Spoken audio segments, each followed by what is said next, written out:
It's Greg again. We're in Route 66, Route 66, Route 66. I don't know how you say it. I've always said Route 66.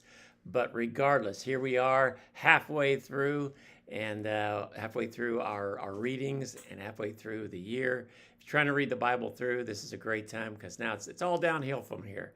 We've got some interesting chapters. We've got to go through the prophecies. We're in the middle of the Bible in Psalm. We have 3 Psalms today. So let me go ahead and see if I can give you a little summary about what you're going to be reading. Psalm 102, 103, 104. So Psalm 102 is a very personal cry to God in affliction. I don't know what the situation was, but whether it be physical or whether it be mental or whether it be persecution, but crying out to God to help in a time of pain. But it affirms God's character and who God is and his compassion. It's one thing to complain to God or to beg God or to go to God when we need we need some help. But we also need to affirm that we really believe that God's going to do what is best, and not to put him down, but to honor him.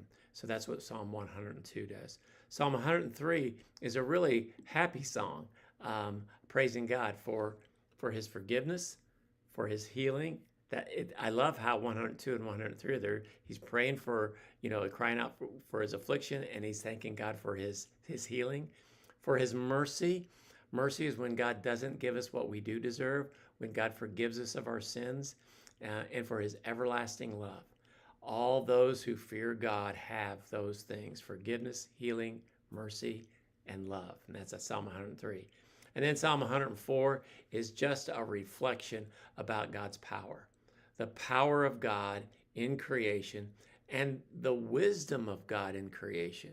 I don't know about you, but do a little research about what the creation that God has made, whether it be the animals or the insects or the plants or the sky or the stars or the air or our human body. Whatever you look at, not only is it beautiful and God made it, but it is so intricate and so fascinating, from the smallest little creature all the way up to the earth, the sea, and the sky. And that's a good thing to do. So here's just some practical reflections, some practical lessons that we can learn. God remains faithful even if we are not. Even if we feel forgotten, even if we feel fragile, we feel broken, God is faithful to us. You can trust God. Second lesson through these readings, actually in Psalm 103, remember God's benefits. And when you remember God's benefits, it will keep your heart grateful and grounded. It will keep your heart grateful to remember all that God has done for you and for us.